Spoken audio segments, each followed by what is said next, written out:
안녕하세요. 오늘 저희가 함께 살펴볼 자료는 예일교회 주일 오후 예배 설교 영상인데요. 그리고 관련 노트도 좀 있고요. 네, 설교 영상이랑 노트죠. 설교의 중심에는 그 사랑의 사도로 알려진 요한이 있습니다. 맞아요, 요한이죠. 이번 시간에는 이 설교, 그러니까 목사님의 메시지를 통해서요.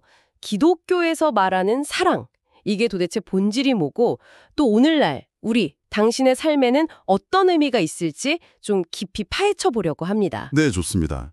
이게 특히 흥미로운 게 보통 생각하는 어떤 사역이나 성과, 중심 이런 관점에서 좀 벗어나 있더라고요. 아, 그렇죠. 오로지 사랑 그 자체에 초점을 맞추도록 이끌어 주시는데 목사님께서 성도들에게 뭐랄까 사랑의 나침반 같은 역할을 하시는 분으로 소개되고 있더라고요. 네, 맞아요. 나침반.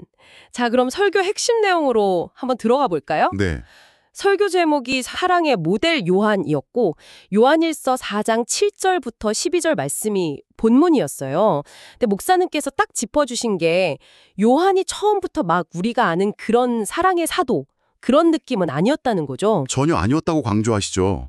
심지어 표현이 격렬하고 거칠고 풀린 망아지 같았다. 아, 맞아요. 그 표현 저도 기억나요. 망아지. 네. 설교에서 보면 요한의 좀 거칠었던 초기 모습을 구체적으로 이야기하세요. 예를 들면 자기들하고 좀 다르다고 귀신 쫓는 사람을 막으려 했던 거. 아, 마가복음 9장 얘기군요. 네, 그거 언급하셨고 또 자기들을 환영 안 한다고 사마리아 마을에 아예 불을 내려서 멸망시키자고 했던 거. 그렇게까지요. 네, 누가복음 9장에 나오죠.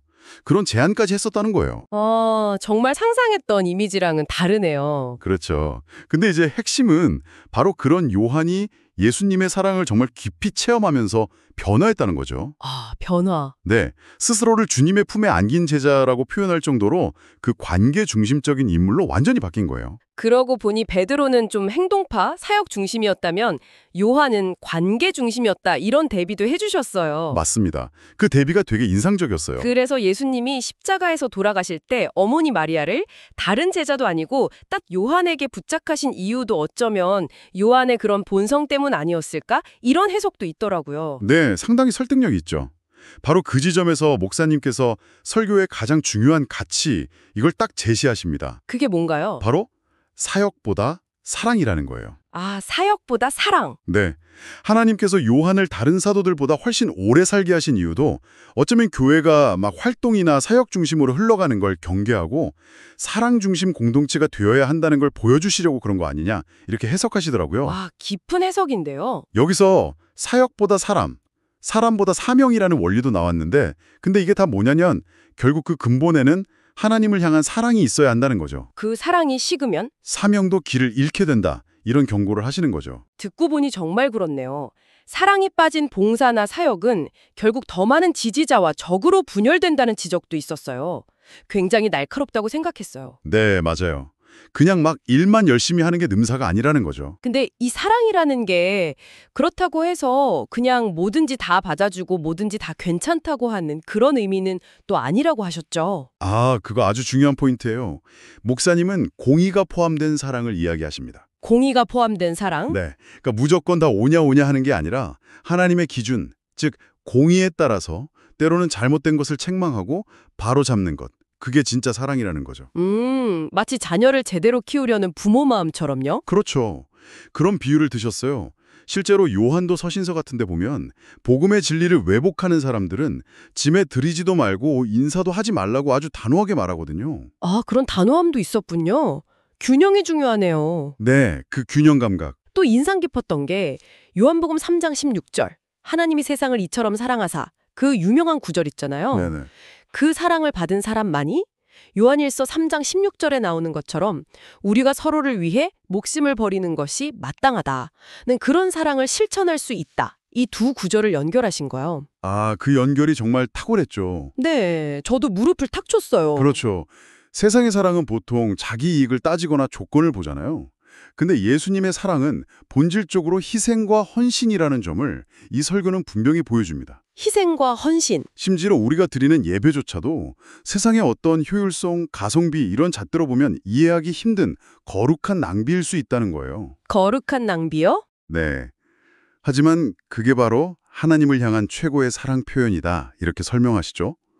목사님은 이런 어떻게 보면 비효율적인 희생적 사랑이야말로 다가올 AI 시대에도 인간만이 할 수 있는 지켜야 할 고유한 가치라고 보시는 것 같아요. 아, AI는 그런 사랑은 못하겠네요, 정말. 그렇죠. 효율만 따지니까요. 가만히 들어보니까 이 설교는 결국 우리 본성이나 뭐 성격, 기질 이런 거랑 상관없이 주님의 사랑을 받으면 우리도 그분처럼 사랑할 수 있다. 이걸 말해주는 것 같아요. 굉장히 희망적인데요. 네, 맞습니다. 나는 원래 좀 무뚝뚝해서 사랑 표현 잘 못해. 이런 변명이 이제 안 통한다는 거죠. 아, 찔리네요. 같이 웃음. 그래서 이 설교가 당신에게 또 우리 모두에게 주는 핵심적인 메시지를 좀 정리해 보면요. 첫째는 삶의 모든 일에서 결과나 성과보다는 사랑을 가장 중요하게 여겨야 한다는 것. 네, 사랑 우선? 둘째는 세상의 어떤 계산적인 논리를 넘어서서 기꺼이 좀 손해보는 것 같아도 희생적인 사랑을 실천하라는 도전. 희생적인 사랑. 쉽지 않지만요. 그렇죠. 그리고 셋째는 나는 사랑 없는 사람이야. 이게 아니라 누구든지 예수님의 사랑 안에서는 사랑의 사람으로 변화될 수 있다. 이 가능성을 믿으라는 격려입니다. 변화의 가능성. 마지막으로 네 번째는 진짜 사랑 안에는 아까 말한 공의로운 분별력이 반드시 함께 가야 한다는 것. 이 균형 잡힌 시각을 가져야 한다는 거죠. 아, 그렇군요. 사랑, 희생, 변화, 가능성, 그리고 공의. 네, 이 네 가지를 요약할 수 있겠네요. 결국 세상을 진짜 변화시키는 힘은 어떤 대단한 기술이나 능력이 아니라 바로 이 사랑에서 나온다는 목사님의 통찰이 참 마음에 깊이 남습니다. 우리가 먼저 그 조건 없는 사랑, 일방적인 사랑을 받았다는 것을 기억하면서 우리도 계산하지 않고 이웃을 사랑하는 삶, 어쩌면 이게 오늘날 우리에게 가장 도전적이면서도 또 가장 필요한 모습이 아닐까? 뭐 그런 생각을 다시 한번 해보게 되네요. 네, 오늘 설교 분석을 통해서 사랑이라는 가치를 정말 삶의 중심에 다시 한번 놓고 깊이 생각해 볼 수 있는 시간이었습니다. 네, 귀한 시간이었습니다. 다음 분석에서도 저희는 또 유익한 내용으로 당신을 찾아뵙겠습니다.